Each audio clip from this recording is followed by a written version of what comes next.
Thank you very much, my brother Sakaja, Your Excellency, the President of the Republic of Kenya, William Samoei Ruto, the Chairman of KEPSA, ladies and gentlemen.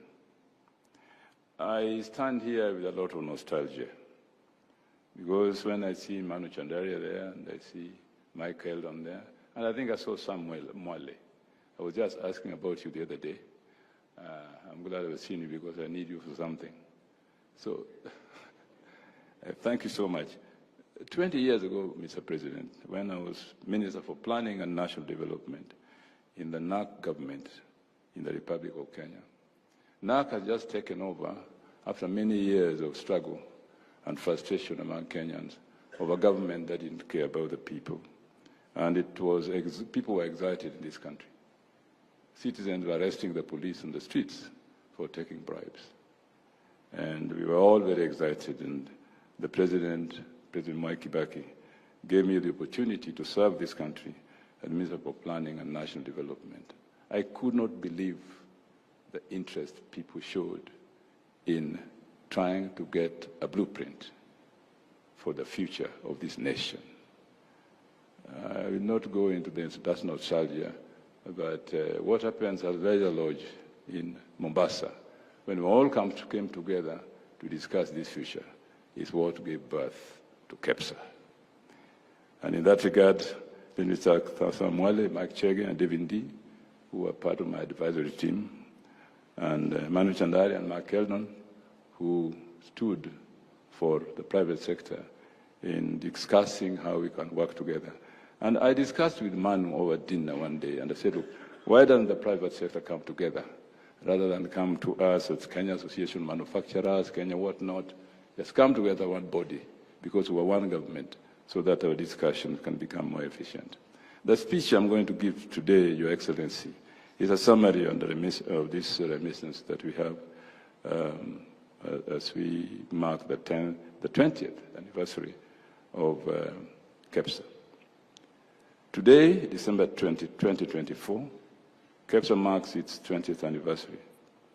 Formed as a Kenyan umbrella organization to bring together local businesses and connect them across the globe, KEPSA has made great strides.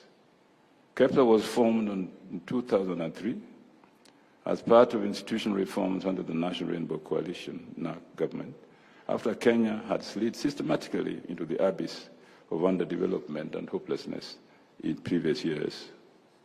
Premised on the development blueprint of economic recovery strategy for wealth and employment creation, KEPSA came into being to give a voice to the business community at the policy table. NARC recognized that this important constituency would be instrumental and responsible for the recovery by generating wealth to create jobs. By the way, as a parenthesis, civil society almost killed me for talking about creation of wealth and not talking about poverty reduction. So I said, you cannot reduce poverty if you don't create wealth. You cannot create employment if you don't create wealth. So the two are interdependent. So we must think of wealth creation before we think of poverty reduction or employment creation. Today, the vision of creating KEPSA is self-evident. In an economy that registered 7% growth from 2003 to 2007, from a negative 0.2%. This recovery also resulted in Kenya being able to rely entirely on its taxes to meet its recurrent expenditure needs without any appetite for debt. But what has KEPSA itself achieved? In commemorating this milestone, some of its achievements are the following. It has grown its membership to 64 business associations in Africa and 283 corporate members alongside a significant number of small businesses, constituting 90% of its membership that they have helped to innovate and grow. 2, effective public-private dialogues with the presidency, cabinet committees, ministries, judiciary, legislature, county governments, resulting in Kenya's rise from 136th in 2015 to 56th in 2020 in ease of doing business ranking. 3, thought leadership and insights to complex public policy issues through seminal papers, CEO surveys, PPD presentations, and national business agendas. 4, essential partner and instrumental implementer in Kenya's socio-economic development transformation from least developed country to lower middle-class income country status. 5, influential in the policy formulation and successful implementation of successive national government development strategies from 2003 to 2022, resulting in Africa's most successful public-private partnership for national development. 6, KEPSA's partner organizations are well placed to support business across dozens of sectors from every corner of Kenya, and the growth in membership is a statement to this.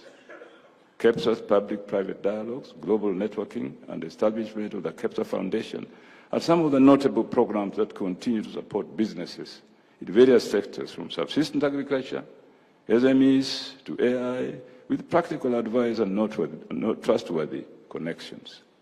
Their unique combination of local knowledge and global reach has meant that many SMEs are beginning to access international markets and grow their business further and faster. But how has KEPSA been helping businesses? With 90% of its membership being SMEs, these companies have benefited from personalized business advice that has helped them to enhance their international potential. KEPSA thought leadership, tapping into the collective thinking of its membership, has been instrumental and influential in this regard. Secondly, a significant number of SMEs have made critical growth-oriented international business connections through KEPSA-led initiatives, such as inbound and outbound trade missions and brokerage events. Many of KEPSA members are experiencing vertical growth, that is, from SMEs to middle-sized and ultimately large companies, from tailored innovation support services and strategic partnerships locally, regionally, internationally. But KEPSA faces certain challenges. And these are insights I've gotten from business community in Kisumu. First, power quality. The community experiences frequent power outages that affect production. 2, infrastructure. Roads, Kisumu, Londiani Road project has stalled. North Airport, Sabuni roads are in bad state. Sugar Belt roads are not motorable. There is also the issue in security that as a county government we are very concerned about, and we are working together with the national government through the county commissioner's office to deal with this issue. And further, tax and regulatory environment is unpredictable, affecting long-term planning. There is a need to simplify the local tax administration. These challenges from Kisumu are said to be experienced by the Kenyan business community, as they all relate to roles that are the responsibility of the national government. What is KEPSA's future? I will just speculate from the point of view of not being a member, but looking at what you do. Notwithstanding KEPSA's short existence, many companies have benefited from its support. Companies across Kenya and beyond find it a reliable partner with a proven track record in helping them achieve their growth ambitions. Building on this success, KEPSA's overarching goal in the future is to improve Kenya's global competitiveness by continuously improving the business environment. The private-public dialogues, together with thought leadership, will be enhanced in a quest to achieve Kenya's competitive agenda, anchored around 1, ensuring that the cost of material inputs for businesses offer competitive advantage to Kenyan companies by reviewing the cost of compliance that take the form of administrative costs, taxes, and regulation. Secondly, efficiency of utilities, water, energy, telecoms, as Akaja said, in their distribution, consistency and reliability of service provision. Institutional, policy, and regulatory burden significantly increase the cost of service delivery, which the utilities pass on to their clients. And 3, supporting high productivity by evaluating and reviewing labor costs compared to East Asia, that is emerging as commanding the global growth market in the next decade by 50% against price increases and political uncertainty in Eastern Europe and the Middle East. And 4, trade and logistics that facilitate competitiveness, ensuring that inbound and outbound national transportation networks, roads, railways, ports, airports, marine, and so on, attain cost efficiency by improving facilities for production, e.g. special economic zones, industrial parks, export promotion zones, urban and peri-urban industrial areas, and so on. And finally, ladies and gentlemen, affordable cost of finance to spur business growth, targeting the export market.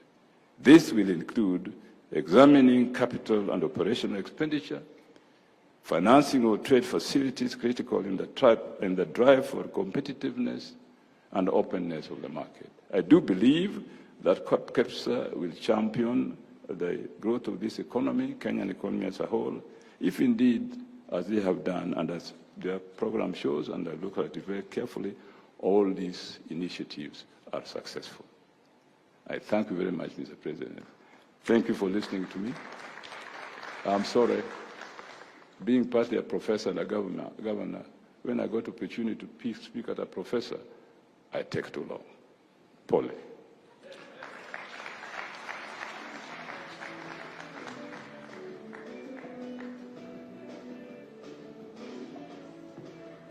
Another round of applause for Governor Nyong'o. Thank you very much, sir.